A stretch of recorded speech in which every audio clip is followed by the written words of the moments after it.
ta din njerëzit çfarë je ti, nuk e shohin podcastin, më i ndrojnë kanal, ndrojnë. Jam një interist që është kampion në fuqi. Ti je personi i parë që gjen që po themi sjell ato update-et e fundit për futbollin në Shqipëri. Kjo është sezoni i parë që unë po merrem në fakt me këtë merkaton kaq intensivisht. Si që botrori realisht, si të duk ty ky kampionat? Në fund më la shije të mirë, por gjatë rrugtimit tim më mërziti shumë. Argentina e këtij viti sa merit pati? Por Argentina tani të klasën vërtetën, pati grupin më të lehtë. Sigur Shqipëria kishte luajtur me atë Argentinën, ne do kishim drejt besonim ke kontare. Kështu që luti Argentina ndeshën? Me këtë trajnerin aktual do ishim 0-0 besoj. Sa ka ndryshuar futbolli në bukurinë e vet? Mua më pëlqen të vërtet ky futbolli sot. Pra, ky futboll taktik i zgjidhjeve dhe me individi dhe me goditje këndi, goditje standarde. Pra, është futboll gjithëpërfshirë. Ti nuk ke asnjë që gjuan si Pirlo, si Totti, nuk ke asnjë që gjuan dhe crosson me efikasitet si Beckham, si Gerrard, si ku janë më burr. Sporti kërkon perfeksionizmin gjithmonë. Kërkojnë shkojnë gjithmonë drejt portës në mënyrë më të saktëmundshme me sa më pak gabime. Është një podcast ndryshe ky i sotmi, sepse këtu përballë meja kam një super çun, i cili ka një djeni të frikshme për sportin, e ka profesion pa diskutim, por e ka tejet edhe pasion dhe jam shumë i kënaqur që ta ndaj studion për ca minuta tani me Maton. Manto, mirë se ka ardhur, shumë i kënaqur që jem podcast me mua sot për të bëj bisedë futboll, nuk gjet bisedë, vetë luftë.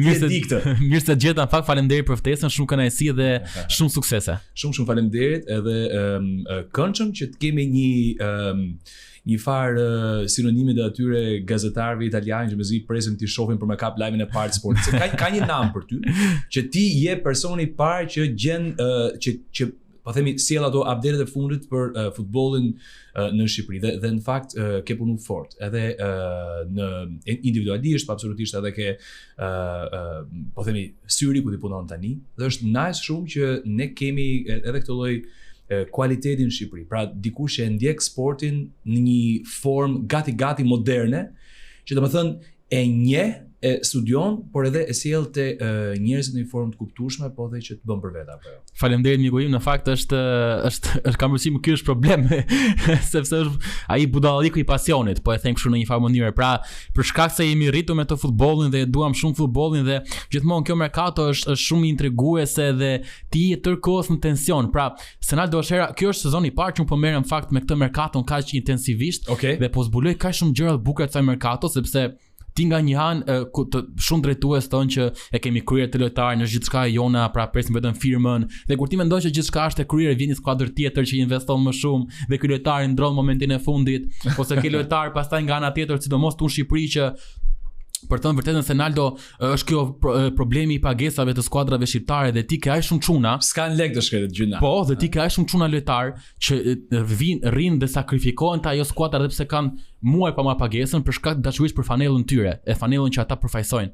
Dhe kur ti dëgjon këto histori, nga këta do të mësoj Leao, jo nga Ronaldinho. Shiko, Leao. Besoj Leao e nxori kokën milanistit direkt. Zoti i madh. Po ta din njerëzit çfarë je ti, nuk e shohin podcastin, më i ndrojnë kanal, ndrojnë. Jam një interist që është kampion në fuqi në Itali, miku im. Kur erdhi dita juaj. Dita jon ka qenë me kohë. Jo, kiametit kështu janë, e kanë. Po të shohësh dimrat e shenjtë këto shef. Interi do shpallet kampion, aty fillon të prishet bota, këtu fillojnë problemet. Megjithëse shiko, Leao juaj vërtet do të ikë nga Milani, po më shletzova dje për dje nuk ka as oferta për të. Nuk ka. Kupton çfarë lojtarësh keni ju, miku im? Lojtar që nuk i do njeri. Kujdes, Leao që ti shan është Leao dhe i Portugalis tënde. Unë Portugalin. Shive, nxori Portugalin ndërkohë. Shi si lidh bisedat më është i frikshëm, po Portugalin nuk ta kam shpjeguar miku im se janë Portugalin. Për kultin e individit. Po çmë gjeti vetëm për Cristianos. Ore, se nuk kemi as shumë diferencë mosh bashk, se domethënë nuk e di pse ju që keni nga 2 vite e poshtë e lartë, më fal, diferencë me net 97-s, filloni dhe bëheni kështu individualist, kapitalist total, s'keni asnjë pikë romantizmi. 97-a që ka viti i madh që boka diferencët mes po keni lindur me zhurma të mëdha jo miku im, kështu që e jetoni pak më ndryshe jetën. Ne kena lind çik më të paqe. Normal. Man thoj, po si që botrori realisht, si të duk ty ky kampionat që edhe që i modifikuar ndryshe, edhe surprizat më dha nuk pati xhanëm. Vërtet. Sidoqoftë që një kampionat ndryshe nga të tjerët për një arsye ose për një tjetër. Shiko, ishte një kampionat që në fund më la shije të mirë, por gjatë rrugtimit tim më mërziti shumë. Pra ishte një kampionat ku futbolli më duk më kaloi në plan të dytë. Për të thënë vërtetën pasi shumë e drejtë. Na Faqe ndodhen ndërpres, por shumë e drejtë, dua ta them këtë se mendojmë një lloj bashk. na ndodhen aq shumë rrethana, aq shumë detaje, aq shumë ngjarje këtë botror dhe vetë fakti që u zhvillua në Amerikë, ku un jam shumë kundër tani nuk e di a mund të quhet racizëm, apo di un çfarë mund të quhet kjo gjëja, por amerikanët nuk janë për futbollin. Amerikanët nuk e kanë sportin parësor futbollin. Amerikanët njohin bejsbollin, njohin futbollin amerikan dhe nuk din ta trajtojnë futbollin siç e trajtojmë ne. Futbolli në Europë dhe në shumë shtete të botës është sporti i të varfërve, apo jo? Patjetër. Dhe tani se ti e ke ndjekur botrorin pa diskutim. Ne shihnim futboll, shihnim një ndeshje Spanja-Argentinë finale, që unë dua të kem çdo sekond topin ku po shkon. Dhe mua më ndërpritej 20 sekonda plani dhe shifja Jennifer Lopezin, që është stadium. Po nuk më intereson më zoti Jennifer Lopez fare. Po shikoj, është e bukur shumë se diku nga minuta 23 ndodhte ky cooling break, ë? Ajo është problemi më. Dhe ndërkohë ti dëgjoj tifozët që ishin duke festuar dhe në sekond dalon kjo dhe fillon waka na. Dhe ti thu, po ç'lidhje ka tash kjo ndërprerja në minutë 23 që ti thu këtu e presim të dëgjojmë çik muzikë. Sepse duan ata që të bënin marketingun e tyre. Është katastrofë, pra, na i bën futbollin në plan të dytë. Se prapë jeri. Mendo për shembull futbolli që bëhet në Shqipëri, botrori, kampionati. Dhe në minutë 23 ndërpritet kjo dhe në minutë aty kur fillon ai cooling break, se ne çfarë do vëmë? Ne do vëmë Ylli Bakën për shembull. Në një stan atje në luftë, zëndi në vallet tre hajdut. Mendoj. Do ishte e bukur ta kishim. Do ishte mrekullueshme. Po kjo do ishte po do kisha sponsor atu se nuk vina sponsor për reklama. Vështirë do ishte. Po prap ndoshta do kishim 2 cooling breaks për pjesë atëherë, se sigurisht pak sponsora ndoshta do donin më shumë kohë vizive. Nëse shakat më janë, po edhe unë mendoj që një botror relativisht zhgënjyes në sensin e futbollit, por edhe për aq sa u luajt, unë prapë mendoj që shiko, ishte një botror që na dhuroi ndoshta disa, nuk mund t'i themi shumë surpriza, por na dhuroi disa pjesë shumë interesante. Pra, nëse do shohim anën pozitive të botrorit, kishim, po themi, 2 përfaqësuese që ndoshta bën më mirë se ç'pritej, e para Norvegjia. Vërtet vinte me emra interesant si Haaland dhe Odegaard. Atëherë lem të them këtu vetëm shkurtimisht që unë kam parë Norvegjin si ekip surprizë në këtë botror dhe e kam thënë, jo ku kam qenë i ftuar për të diskutuar botrorin, sepse s'më ka rënë në rasti, por e kam thënë gjithmonë që unë prisja një Norvegji të fortë këtë vit. Po pra ne them nuk mund ta fusim surprizë, u priste të ishte Norvegji që mund bënte mirë. Pra ne them që nuk mund ta quajmë një surprizë. Wow, pagës fare i shpëtuan në gjysmëfinale. Po dëgjoj, për pagës fare i shpëtoi dhe Kongo të skualifikonte Anglinë që në çerezfinale. Është drejt. Ishte 1-0, kapën shtyll, pra kjo to detajet bën gjithçka. Pra ne them që Norvegjia nuk është një surprizë këtij botrori, se u priste të bënte mirë. Në këtë aspekt po është një Brazil, pra mund të themi që emri i Brazilit wow, po një Brazil që në fushë nuk ishte Brazili i emrave që jemi mësuar ne. Ishte i Brazili i shëmtuar, nuk është se duronte futboll bukur, mos ta harrojmë as të gjë. Absolutisht. Kështu që një Norvegji që shkoi tek pritshmëritë, le të themi kështu, ndoshta edhe pak më mirë, por kurse si një surprizë pasi u priste të bënte këtë rrugtim. Surprizë deri diku mund të quajmë Kepin e Gjelbër, që nuk pati një rrugtim të largët, por të dyja finalistëve i mori barazim. Dinjiteti i Pra, jashtëzakonshëm. bëri një futboll që i futin në siklet të madh të dyja skuadra. Pra, këto ishin më shumë surpriza të botrori, ndoshta Kepi Gjelbët me ato çfarë dha në fushë, por jo me rrugtimin e tyre, pra se nuk shkërse shkuan larg. Nëse historikisht ne kemi pasur botror Ronaldo që kemi thënë që ky lojtar ishte surpriza këtij botrori, apo jo? Mua kujtohet, pra unë gjithmonë kur pyesin për surprizë botrori marr shembullin e James Rodriguez në 2014. Dhe më pyetën golason e famshëm. Më pyetën në një vend tjetër që kush është surpriza këtij botrori nga lojtar, thash nuk ka. Dhe fillon të më përmendi mua lojtar meksikan. Ore zotëri, unë doj një lojtar që të ketë marrë një kombëtare, një përfaqësuese, ta ketë marrë për dorë të bërë diferencën këtë botror.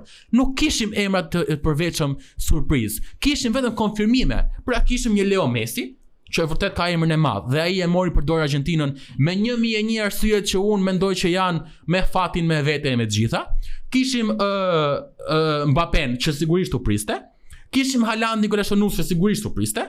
Kishim Anglinë, Harry Kane dhe Bellingham që prapë u prisnin. Pra nuk është se kishim surpriza individi ose grup të botror. Jo, unë me thënë drejtën nga lojtarët më surprizues që kam parë, ndoshta edhe për shkak të Big Brotherit këtë vit. Nuk e kam ndjekur dot sigurisht sezonin e futbollit gjatë vitit, por goxha e surprizuar kam qenë nga 2 të jashtëm, 2 lojtarë të kraut të Brekut Fildisht. ky Diallo edhe që pa temën e një tjetër ishte ky lojtari ekuivalenti i tij nga krau tjetër. Se me kë luan, nuk e di, s'm kujtohet tani.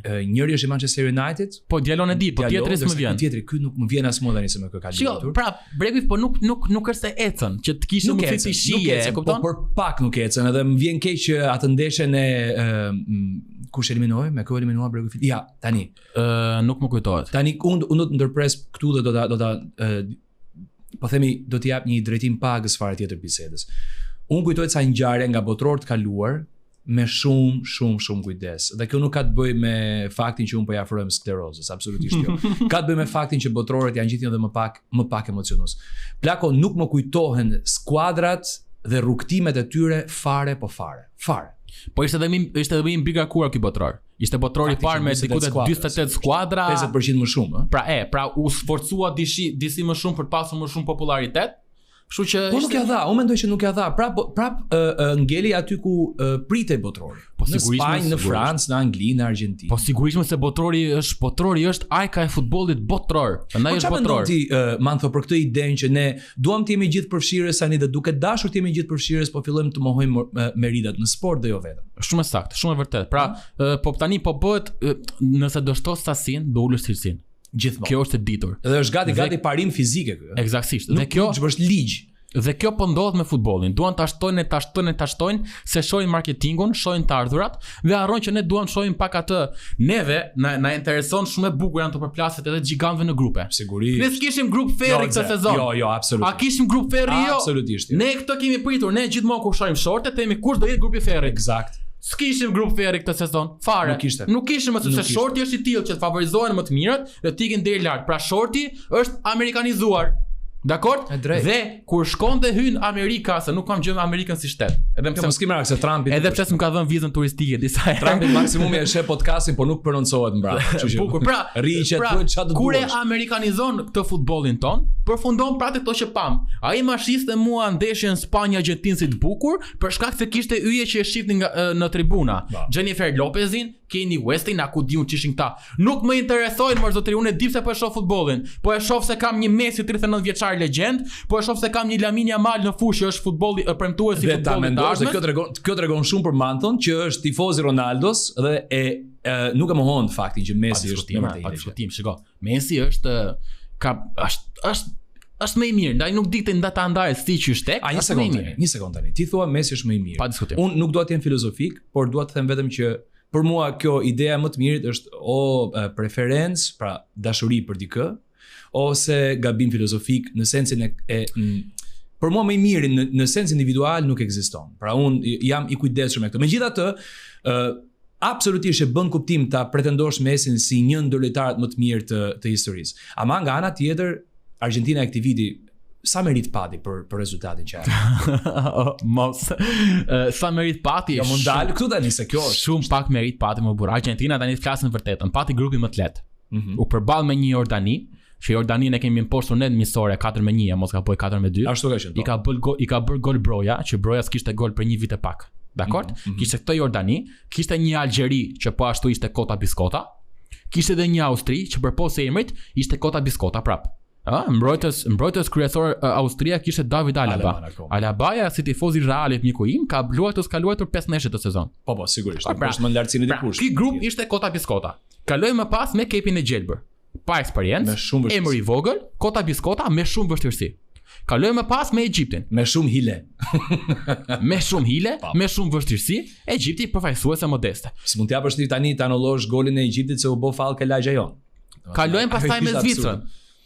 Shumë e kontestueshme vendimi kryesor. Absolutisht. Vuajti edhe me Zvicrën, si derri vuajti edhe me Zvicrën.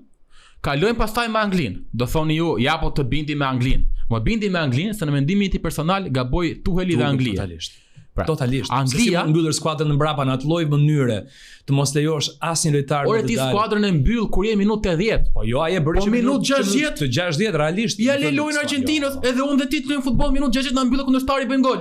Atëherë nga Corriere dello Sport pati një citim ditën tjetër, pra ditën mbas ndeshjes, ku tregohej një bisedë e bërë në pushimin e tipik, pra këtë pushimin që ndodh mes jo të pjesë, po të këtyre midis pjesës pra, brenda pjesës 2. Okej, ky i hidratimit, pushimi i hidratimit. Po, the cooling break.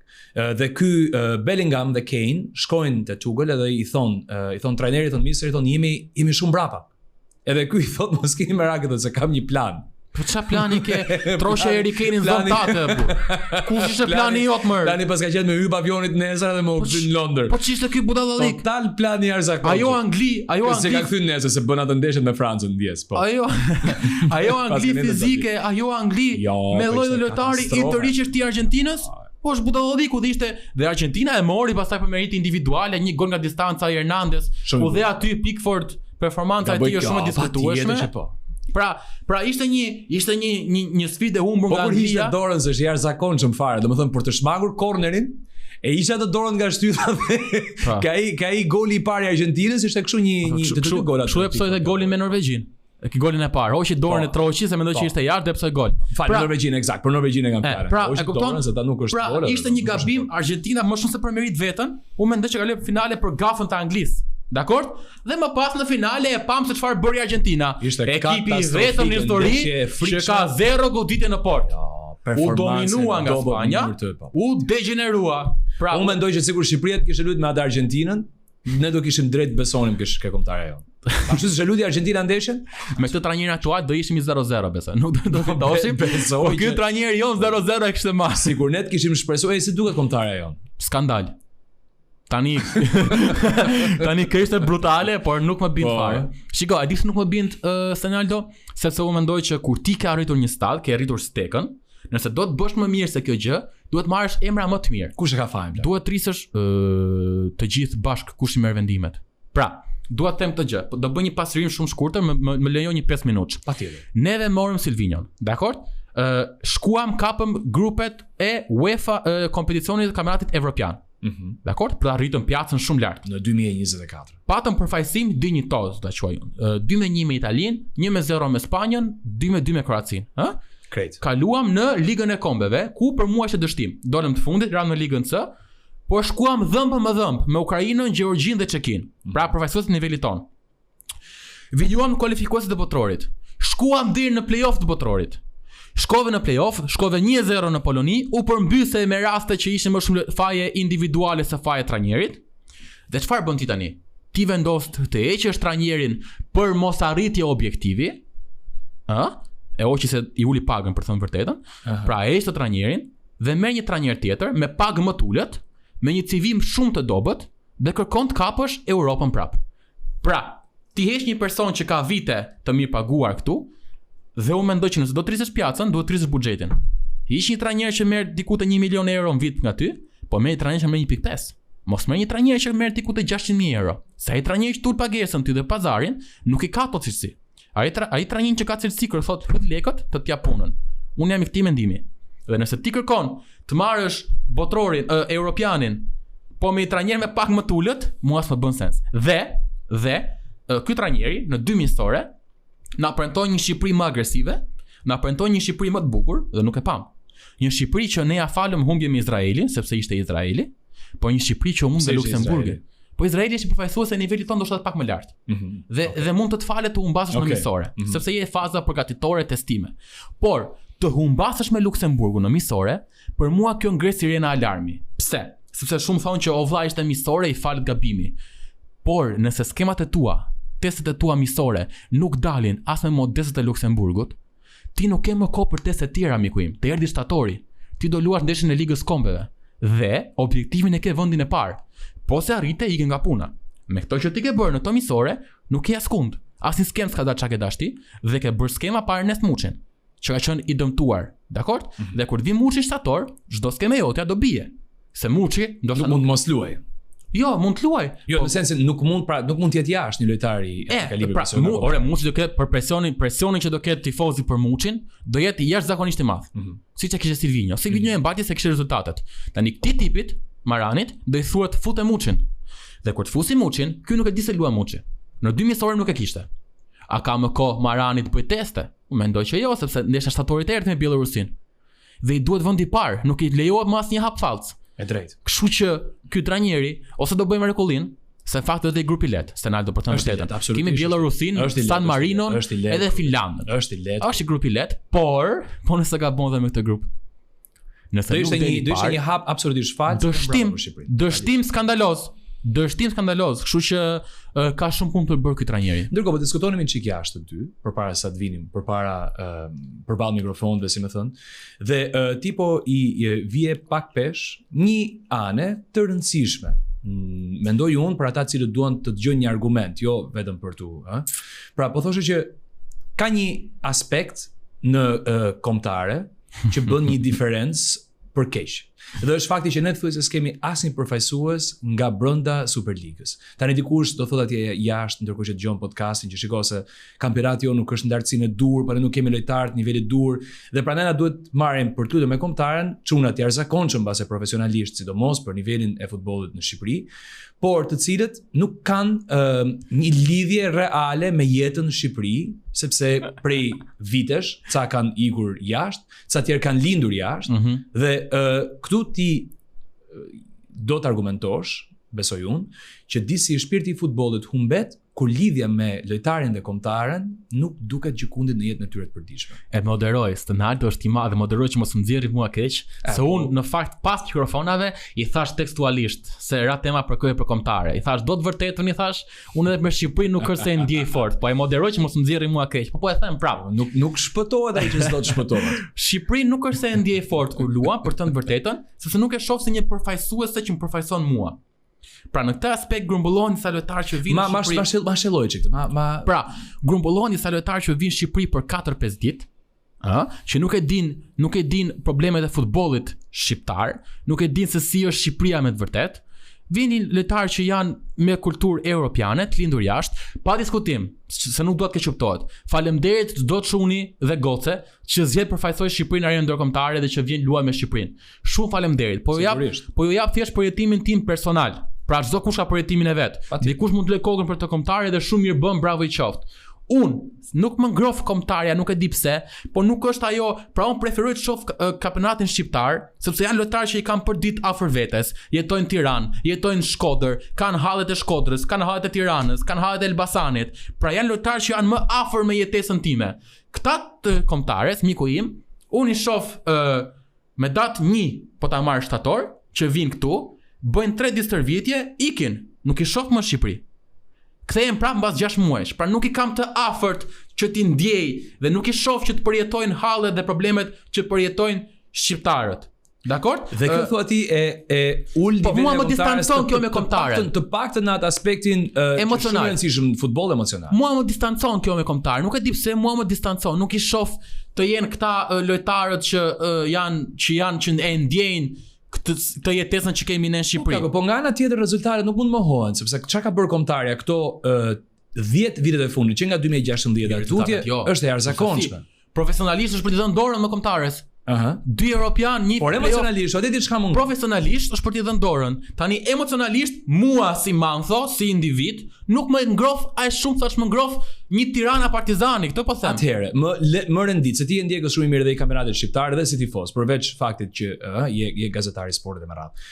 Më jep 4-5 emra lojtarësh, të cilët për gjykimin tënd mund të jenë lojtarë që luajnë në një vend të kombëtar. Nuk ka. Futbolli shqiptar nuk ka cilësi. Asnjë nuk ka cilësi për nuk më gjendet as 3-4 emra nga reparti. 3-4 jo, një vetëm emër një që më vjen është David Bregu. Okej. Që aktivizoi me Dinamon sezonin që lan pas, tani ka ikur në Arabinë Saudite. Dakor? Pra i vetmi emër që mund të ishte kombëtar është David Bregu. Të tjerët jo, nuk kanë cilësi ata për arenën ndërkombëtare të luajnë me përfaqësuesit e çikisë të tjerë. Nuk i kanë to cilësi, për të thënë vërtetën. Pra ne tash dhe çfarë? Profesionalisht është për të dhënë dorën çunave. Janë lojtarë shumë të mirë.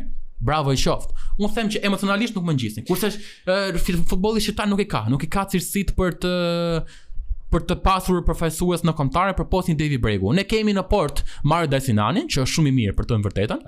Po dhe ky është zgjidhje e dytë ose e tretë kombëtaren ton, pasi i pari është Tomas Trakosha që luan Greqi.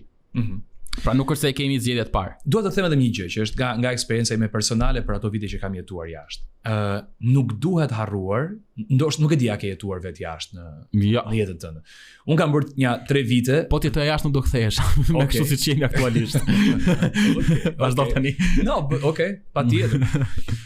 Duhet i provosh sa gjëra ndoshta, pastaj edhe gjykimet ndryshojnë, po sidoqoftë, qëndron edhe ajo që thua ti se ka arsye edhe për ta lënë Shqipërinë, po edhe për të ardhur në Shqipëri. Po do të them këtë.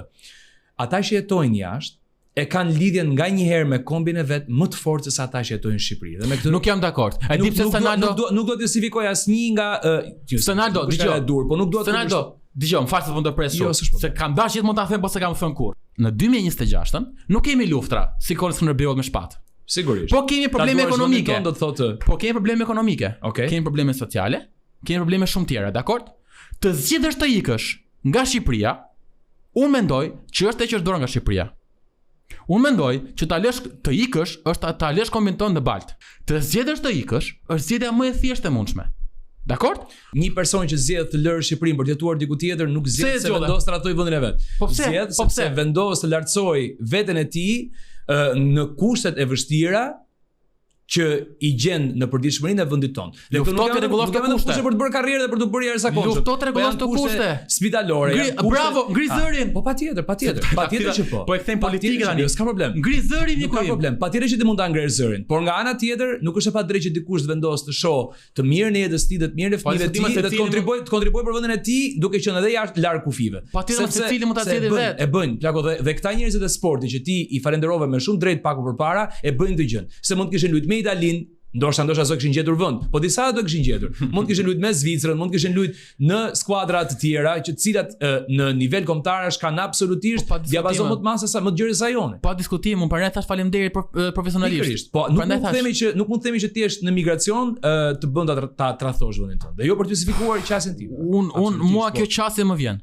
Okej. Të vërtetën. Pra, në moment që vendi jot është i bukur për të dëgjuar, ka pathos brenda sa duash, ama është e vështirë ta marrësh mirë që. Besoj unë. Shiko, në momentin që vendi jot është ka këto gjëra që ti nuk pëlqejnë, të zgjidhësh të ikësh. Janë fiks vargjet e imnit ton. Po. Nuk ke luftë me shpatë më. Është fiks një këto probleme. Patosi. Është e bukur shumë për të dëgjuar, por në realitet nuk është e thjeshtë. Okej, perfekt. Unë jam për patos, po jam futboll. Dhe me që jam për patos futboll, dhe me që shumë qejf flasësh për ty, jo vetëm për futbollin, por mbi gjitha për të, se ne bashk njemi sot. Pra unë e kam ndjekur Mantësin në punën e shkëlqyer që bën, por personalisht e njoh tani, edhe pasionant absolutisht. Mendoj tani ky edhe unë duke bë tifo për Milanin dhe Interin, duke pa nesër, besoj televizori duhet vishet me antiplum sa fatë ndot. Zoti i madh. Sa ka ndryshuar futbolli në bukurinë e vet. Unë e kuptoj dhe pa e thënë ti që ti je kundër globalizimit të futbollit. Je kundër shndrimit të futbollit të një sporti që vetëm sport nuk është, ose që sportin e ka 2 orë apo 3 orë. Kur e sheh lojën e futbollit, sa moderne është bërë sot me këto pasimet e shpejta, një farë asimilimi i tiki-takës Guardiolës, shpesh i shëmtuar dhe i padurueshëm. Dhe kur e krahason këtë me talentin e një gjëje që në futboll është zhdukur, që është ai numri 10 i futbollit klasik, që ti e ke jetuar absolutisht, dhe e ke parë. Pa diskutim. Shiko, kush futbolli sot krahasimisht?